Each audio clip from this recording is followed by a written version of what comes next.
ng pusong mahabagin, ng magandang kalooban, ng kababaan, ng kaamuan, ng pagpapahinuhod.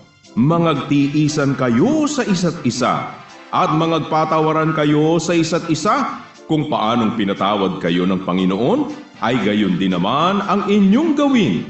Ang nakapaloob pala doon, kung di ka magpapahinuhod, di ka magpapatawad. Kung hindi ka magbibigay ng kagandahang loob, di ka magtitiis. Kung di ka magtataglay ng kababaan, di ka magpapatawad. Kung hindi ka magtataglay ng kaamuan, di ka magtitiis. Kung di ka magtataglay ng pusong mahabagin, di ka magpapatawad. Kaya mahalaga na nakabihis sa atin yung pusong mahabagin, yung kagandahang loob, yung kababaan, para tayo ay makapagpatawad at makapagtiis. Kasi kung matayog ang kaisipan mo at hindi ka magbibihis ng kababaan, ang maiisip mo, ako? Di ako ganyan! Kaya hindi ka makakapagpatawad basta. Ang naiisip mo, hindi ko ginagawa yan. Ako, ganito man ako. Nagkakasala ako. Oo, pero di ko ginagawa yan. Maaaring magkaiba kayo ng kasalanan, but still, kasalanan pa rin yon. Di mo pwedeng sabihin na dahil magkaiba kayo ng kasalanan, hindi na kasalanan ang sayo. Kaya nga, ang distinction lang, ikamamatay ba o hindi ba ikamamatay? Pag ang hatol mo naman kaagad sa kapatid mo, ay, hindi, itiwalag yan. Nasaan na ang habag mo? Kahit na hindi naman kasalanang ikamamatay. Ano ngayon ang mahalagang punto na nakapaloob dito? Hindi one way ito. Kapag sinabing, mangagpatawaran kayo sa isa't isa, nagpapakita, hindi ikaw lang ang mayroong pagkukulang. Dahil ang realidad, walang matwid sa lupa na gumagawa ng mabuti at hindi nagkakasala. Ano ngayon ang gagawin natin? Ipananalangin natin ang isa't isa. Magpahayagan tayo ng kasalanan. Bawat isa sa atin, i-acknowledge natin na mayroon tayong pagkakasala. Dahil kung sasabihin nating wala tayong kasalanan, wala sa atin ang katotohanan. Ano ngayon ang ating gagawin? Ipananalangin natin ang isa't isa. Ipananalangin kita, ipananalangin mo rin ako. Dahil ang sabi, mangagpahayagan nga kayo sa isa't isa ng inyong mga kasalanan at ipanalangin ng isa't isa ang iba. Kasi walang matwid sa lupa na gumagawa ng mabuti at hindi nagkakasala. Kung halimbawa naman ang sasabihin, tama, meron akong kasalanan, tinatanggap ko, pero hindi sa iyo. Wala akong kasalanan sa iyo. Ikaw ang may kasalanan sa akin. Kaya como siya ang may kasalanan sa iyo at ikaw, para sa iyo ay wala kang kasalanan sa kanya, ang kaisipan mo ay hindi mo mapatawad ang kapatid mo. Paano po ngayon yun? Binasa ni Kuya ang sagot sa aklat ni San Mateo. Nang magkagay pinalapit siya ng kanyang Panginoon at sa kanya'y sinabi, ikaw na aliping masama, ipinatawad ko sa iyo ang lahat ng utang na yaon sapagkat ipinamanhik mo sa akin. Ito ay aliping masama, hindi matwid. Sabi sa kanya, hindi baga dapat na ikaw naman ay mahabag sa akin? Ganun po ba? Hindi po. Hindi baga dapat na ikaw naman ay mahabag sa iyong kapwa alipin, na gaya ko namang nahabag sa iyo? Ano ang ibig sabihin? Ang wag nating aalisin sa isip natin, tayo man ay kinahabagan din. Wala namang ginawang masama sa atin ang Panginoon, pero pinatawad niya tayo. Sasabihin mo ba ngayon sa kapwa mo, ikaw kasi ang may kasalanan sa akin, ako, wala akong kasalanan sa iyo. Kaya hindi ka na mahahabag, hindi ka magpapatawad. Bakit? Ang Diyos ba ay may kasalanan sa iyo? Kung tayo'y kinahabagan, dapat matuto tayong mahabag. Kung ang sasabihin mo naman, kung may kasalanan ako sa iyo, may kasalanan ka sa akin. Magpatawaran tayo. Pero wala naman akong kasalanan sa iyo. Paano tayo magpapatawaran? Bakit? Wala ka bang kasalanan sa iba? Kung ang sinasabi mo naman, wala din ha? Wala akong kasalanan sa iba. Granting for the sake of argument, Wala kang kasalanan sa lahat ng mga kapatid mo dahil napakabait mo. Wala kang naging pagkakasala. Ang tanong ni Kuya, wala ka bang kasalanan sa Diyos? Kokontrahin mo ngayon ang sinasabi ng Biblia na, kung sinasabi nating tayo walang kasalanan, ay ating dinadaya ang ating sarili at ang katotohanan ay wala sa atin. So, regardless kung anuman yung magkakaiba kayo, basta't ang pinag-uusapan ay kasalanang ikamamatay at kasalanang hindi ikamamatay. Pero wag nating kakalimutan, hindi bagad dapat na ikaw naman ay mahabag sa iyong kapwa alipin, na gaya ko namang nahabag sa iyo? Kaya naman tayo nandito, sa awa lang ng Panginoon. Kung hindi naman tayo kinahabagan ng Diyos, saan tayo kaya? Maliban na lang kung talagang sobrang pagkakilala mo sa sarili mo. Ay, ako? Mula nang ipanganak ako, napakabait ko! Hindi po pwede yung ganoong attitude, ang sabi nga ni Kuya, kasi tayo tumatanggap ng awa ng Diyos na hindi naman nagkakasala sa atin. Dapat mahabag din tayo sa kapwa natin alipin. Kaya sabi ni San Pablo, sa ibabaw ng lahat ng mga bagay na ito ay mangagbihis kayo ng pag-ibig na siyang tali ng kasakdalan. Kaya nga binabanggit iyon ni San Pablo na ang pag-ibig ay mapagpahinuhod. Yung pag-ibig na mapagpahinuhod, magandang loob, susi iyon sa pagpapatawad.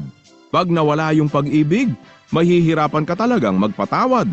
Pero pag nananatili ang pag-ibig, pag nakabihis yung pusong mahabagin, ng kagandahang loob, ng kababaan, ng kaamuan, ng pagpapahinuhod, at sa ibabaw nun ay nakabihis ang pag-ibig, hindi mahirap ang magpatawad. At itong pinag-uusapan natin. Magpahayagan nga kayo sa isa't isa ng inyong mga kasalanan at ipanalangin ng isa't isa ang iba upang kayo magsigaling. Malaki ang nagagawa ng maningas na panalangin ng taong matuwid. Ang pinag-uusapan ay taong matuwid na gumagawa ng mabuti pero nagkakasala, na ipananalangin nila ang isa't isa. Ano ang dapat na perspective na titingnan natin? Mayroong common sa ating mga nasa kapisanan. Alam natin at accepted natin na talagang walang matuwid sa lupa na gumagawa ng mabuti at hindi nagkakasala. Given that reality, marapat ipanalangin natin ang isa't isa. Bakit natin ipapanalangin ang isa't isa? Dahil dapat ang pananaw mo, tanggap mo na walang matuwid sa lupa na gumagawa ng mabuti at hindi nagkakasala. Ipapanalangin kita, ipapanalangin mo ako ng ukol sa kasalanang hindi ikamamatay. At sino man na magsasabi na wala siyang kasalanan, dinadaya ang kanyang sarili. Ang katotohanan ay wala sa kanya. Ano po ang ibig sabihin? Sa Mateo 18:15, at kung magkasala laban sa iyo ang kapatid mo, pumaroon ka at ipakilala mo sa kanya ang kanyang kasalanan na ikaw at siyang mag-isa. Kung ikaw ay pakinggan niya, ay nagwagi ka sa iyong kapatid. Ano ngayon ang isang punto? Pagdating natin sa 18-19, dapat makita natin ang isang pananaw tungkol dito. Muling sinasabi ko sa inyo na kung pagkasunduan ng dalawa sa inyo sa lupa ang nauukol sa anumang bagay na kanilang hihingin, ay gagawin sa kanila ng aking Ama na nasa langit. Kadalasan po, pag nadidinig natin ito, yung pagkasunduan nating hingin, nauukol sa anumang bagay na ating hihingin. Dahil iyon ang gagawin ang wika ng Ama na nasa langit. Ipinapansin ni Kuya na ito ay pagkakasunduang hingin. Kung pagkasunduan ng dalawa sa inyo sa lupa, lalo na kung mahigit sa dalawa ang magkakasundo. Ang sabi po ay gagawin sa kanila ng aking Ama na nasa langit. Ano po ang sabi? Sapagkat, yun pala ang reason. Kung saan nagkakatipon ng dalawa o tatlo sa aking pangalan, ay naroroon ako sa gitna nila. Sino yun na nasa gitna ng nagkakatipon na dalawa o tatlo sa kanyang pangalan? Ang ating Panginoong Hesukristo. Ano ba ang konsentrasyon niyan? Nang magkagay lumapit si Pedro at sinabi sa kanya, Panginoon, makailang magkakasala ang aking kapatid laban sa akin na siya'y aking patatawarin hanggang sa makapito? Basta na lang po ba na out of the blue, si San Pedro ay bigla na lang nagpasok ng ideya? Hindi po. Kasi nung lumapit si San Pedro, ang sinasabi ng Panginoong Hesukristo, kung saan nagkakatipon ng 2 o 3 sa aking pangalan, ay naroroon ako sa gitna nila. Kaya kung magkakasundo tayo na humingi sa Ama, gagawin ng Ama iyon na nasa langit dahil nasa gitna natin ang ating Panginoong Hesukristo. Sino po ba ang ating Panginoong Hesukristo? Kung ang sino man ay magkasala, ay may tagapamagitan tayo sa Ama, si Hesukristo ang matuwid, at siya ang pampalubag loob sa ating mga kasalanan. Pagka si Kristo pala ay nasa gitna ng 2 o 3 na nagkakatipon sa pangalan niya, sabi ni San Pedro, makailang magkakasala ang aking kapatid laban sa akin na siya'y aking patatawarin hanggang sa makapito? Sinabi sa kanya ni Jesus, hindi ko sinasabi sa iyo hanggang sa makapito, kundi hanggang sa makapitumpung-pito.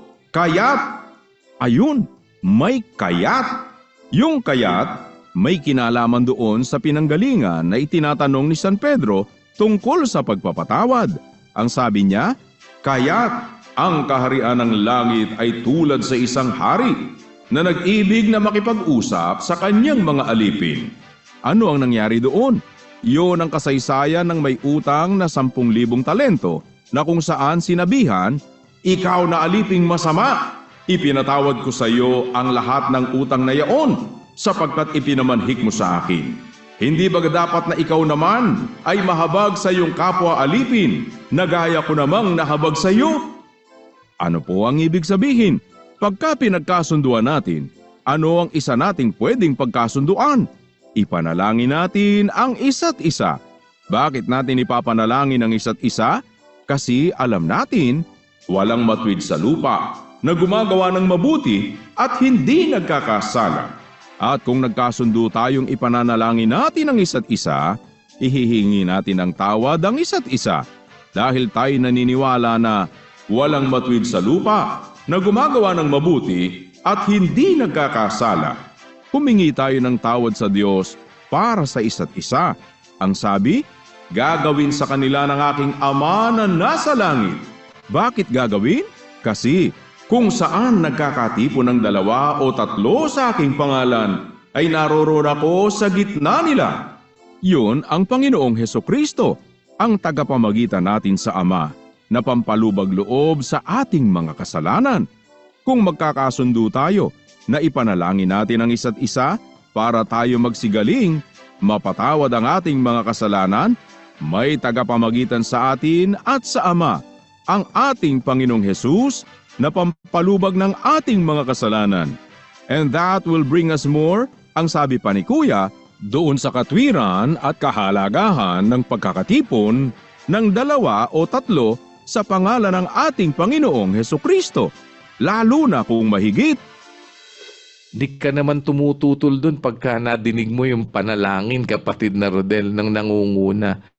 Panginoon, patawarin mo po kami. Nasa loob mo ba, kapatid na Rodel? Ikaw lang, wala mo ako sa ganun ba nasa loob mo? Hindi po, Kuya. Brad Joseph, pagka nadinig mo yung halimbawa, nangunguna sa panalangin, Ama, awa ka po. Sana patawarin mo kami sa aming mga kasalanan. Ano ba? Kasundo ka ba ng nananalangin? Kasundo ka ba namin? Kasi ako, kasundo ako nun eh. Masabi ako ng, oo nga po, patawarin mo po kami. Sa kalooban mo, no? Because you accept. Dahil tinatanggap mo, ina-acknowledge mo, meron kang pagkakamali, may pagkakasala ka. Magkakasundo tayo doon sa paghingi sa Panginoon ng kanyang awa, sa paghingi ng kanyang kapatawaran. At kung tayo ay magkakasundo doon, dahil ipinapanalangin natin ang isa't isa, malaki ang nagagawa ng panalangin ng taong matuwid. Kaya po sana manatili tayo sa kaisipan na sa tuwing tayo ay humihingi ng tawad sa Diyos, magpatawad tayo.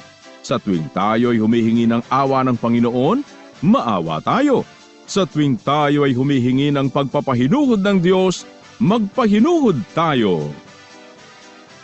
Mananatili pong sa Diyos ang lahat ng karangalan at kapurihan magpakailanman.